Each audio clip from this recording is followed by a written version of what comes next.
Hello again. Well, for our next session, we have a special treat. It's entitled The Fallout from Tech's Nightmare Year. For this next talk, we'll have some pretty big questions for all of you to consider. Like, what has the tech industry learned from data and trust fails in the last year? Will social media platforms fix themselves before they break democracy? And what can you do and what can we do to keep our ecosystem healthy? We have a very special guest here to answer all of your questions, quell your fears, and provide some much-needed sense in a very senseless age.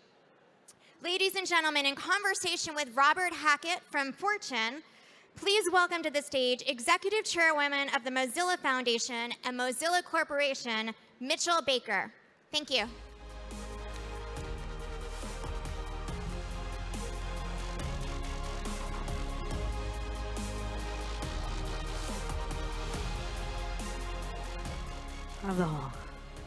All right. Hi, everybody. Thank you so much for joining us.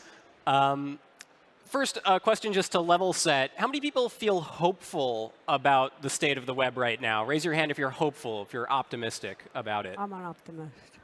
All right. I'd say that's 50-50, maybe. So we've got an even mix of pessimists and optimists in the audience. Right.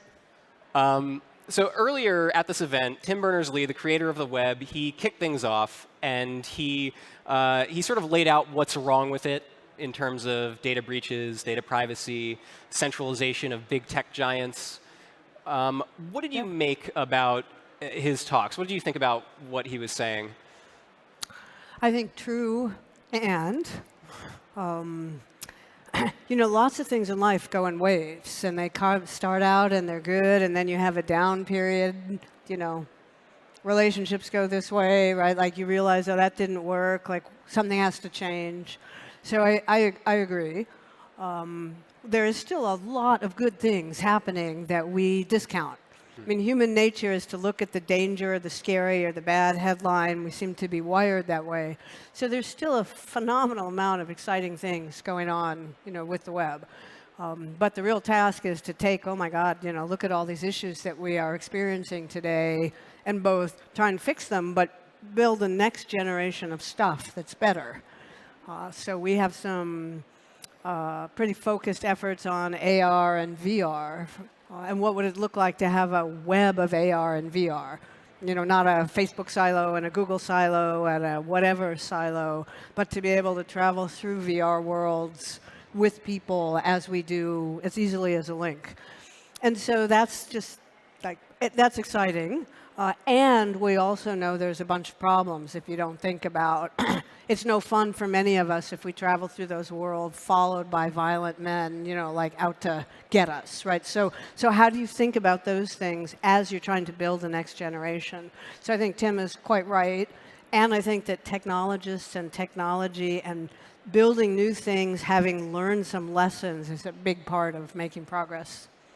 One of the things Tim proposed was this contract for the web, where everybody sort of abides by certain principles like transparency and openness and high ideals. You've actually done something similar yourself at the Mozilla Foundation. You wrote the Mozilla Manifesto, which you expanded upon recently. Maybe you can tell us a little bit about what that document is, what it says. Sure. So Mozilla is a bit unusual tech player, creator, provider, global tech platform, the web, the internet.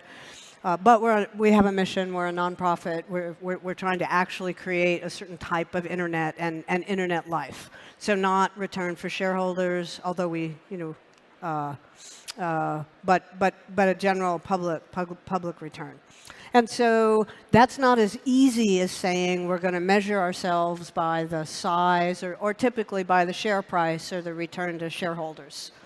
And so it was important to explain what are we trying to do, why is it that this Firefox thing is not the end goal, but the end goal is something different.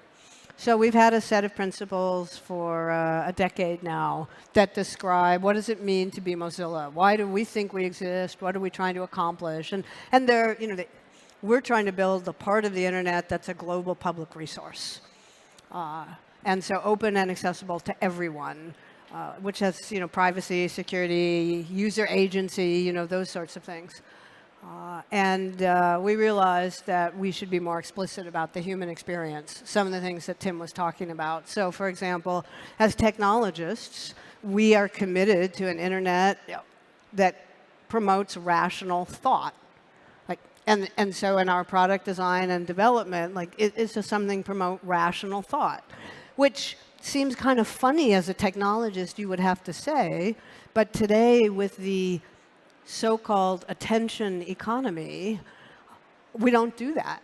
I mean, I call it the addiction economy, because I think that pattern of engagement of click, click, click, resend, be outraged, send it along, don't read, don't think, that's a lot like an addictive pattern of behavior, which may feel good at the time, but over time certainly isn't good for society. So committing to a set of things as technologists in what we're trying to do. How do you break out of that loop? These tech companies are highly incentivized to get people addicted to their products, so that you're, clicking, you're looking at all the shiny lights and flashing noises and et cetera, all the bells and whistles that come with it, because they're in a fight against other companies for attention. Yeah. Well, a couple layers of it. One is the personal level, where awareness is pretty useful. And, most of us have experiences of fighting something, whether it's sugar, watching, whatever. Certainly parents have experience with kids. I mean, you do have to do some personal work. The other piece is to encourage organizations. We actually need technology that helps individuals. Again, why so many, the commitment to Mozilla, because we are, as human beings, more subject to manipulation than we would understand, right? And that stay here, keep clicking, use my platform, can generate very manipulative behavior, including when and how we spend money and all sorts of things. So I also think that a wave of technology aimed at who's actually standing up for the individual person, both defensively and increasingly offensively. And then we need somehow some choice. I mean, in many of the platforms, if you're going to be online, you don't have that much choice. So we need some options there, which is difficult in a monopoly setting. And then I think a very fertile area is, what are the forms of technology that are really aimed at helping me block manipulation, be aware of it, and do other things. Are you surprised by the way the web has developed since its earliest days? Well, by some things. I remember in its earliest phase, the internet was text and links. So where we are now is a surprising piece. And it was a very small browser maker out of Finland called Opera that, for example, looked up one day and said, hey, we could have audio and video. We could have sound and video on the web, which was a shocking idea. So from the beginning, it's pretty surprising. Secondly, I would say the effect of the mobile phone system surprised us, that it was able to go from something that was interoperable and webby to two companies controlling everything all the way up and down the experience so quickly. Like that was the speed and completeness with which Apple and Google control that part of the ecosystem was surprising. And then I guess I would say the way that the really ugly sides of human nature are being displayed is disappointing. I guess in hindsight, not surprising, but we didn't spend time imagining what all this was going to look like. Mm-hmm. Yeah. So Facebook, one of these giant tech companies, has had scandal after scandal this past year. Whether it's data privacy infractions and data breaches, or misinformation running amok. Do you think that their platform is salvageable? Like, do you think that it can be fixed, or that there is something inherently kind of wrong with the way it's set up? Well, I will say I'm glad it's not my job to fix it. Well, let me ask. If it weren't the GDPR, if it was just, that's it for Facebook, what would the response be? Like, I don't use Facebook, so I don't care, but I think the public response to that is not going to be good. Like, there's still value in there. But whether it can be salvaged to be socially, so what I'm saying is I think that many people still find value and economic value and small business and social value in Facebook. And if you just made it go away, a huge number of people would be damaged and upset. On the other hand, the damage to society, is that really possible to fix? I can't see a way to do it. I'm not Zuckerberg, right? I didn't make it, but I really don't know how one would do it. So. Do we have anybody in the audience who is not on Facebook? Raise your hand if you're not on Facebook. There's quite a few. I'm actually surprised by that. I'm not a. Well, I'm there, but. One thing that interests me is Mark Zuckerberg. He has total control of this company. He's got super voting shares. He basically can't be dethroned. And he's one person presiding over this information ecosystem. Do you think that job is fit for one person, and do you think that person is Mark Zuckerberg? Well, let me get to the structural part first. Sure. There has been a trend in big U.S. companies to take more and more power and put it in the hands of the founders. And at first, Sergey and Larry were the first real activists in this. And at the time, we thought it was good. Founders of Google. Yeah, from before their IPO, they wrote this letter about how they were going to keep control and they were going to run it the way they thought they should, and they weren't going to let Wall Street and investors, drive them to doing bad stuff. And they made a special class of stock, which they hold, which has all the decision making, and they kept a bunch of that for themselves. And then in Facebook, it's gone even much further. And so when you buy as a shareholder of Facebook, you get economic rights, so the value of the stock you can buy and sell, but you don't get voting rights as you would expect, as has normally been the case in the company. And so this accumulation of more and more power in the hands of the founders has gone much further even than we imagined. And I think it is out of balance. Like one thing, when you go public, you get this immense inflow of capital, and you get the scale of the capital markets to back your company. And that is not the scale of an individual. It's the scale of billions of dollars. And so in the US, this has moved to you get all the benefits of scale and capital, and you're not distributing decision-making authority to go along with it. So I think the scale of the businesses and the scale of the money being even larger than we're accustomed to, and the control being even more centralized than we've seen before, is an imbalanced system, whether it's Facebook or elsewhere, and should be changed. That's my. You brought up the Google founders, Sergey and Larry. Very recently, there have been some reports and think pieces about whether Google has lost its way. I think most notably that's exemplified by their exploration of a custom-built search engine for China that would be friendly to censors. What do you think about that? Well, Google is not the company of the early days, in many ways. When it started out, it was all about getting you come to Google and leave Google as quickly as possible. Like the marvel of search. It was really about distributing information and people, and that's just changed dramatically where, we live. So I think the company is totally different. And the character of it, it's in its second generation of leaders, or third, a second, really, I would say, with Sundar. So, and the business demands on it are changing. So, yeah, I think it's a pretty different company. Lost its way. That depends on what you think its way was. But it's definitely a business machine doing a range of things that would have been unlikely before. They did go into China before, right? Big management fight among the three, and, they eventually pulled back out.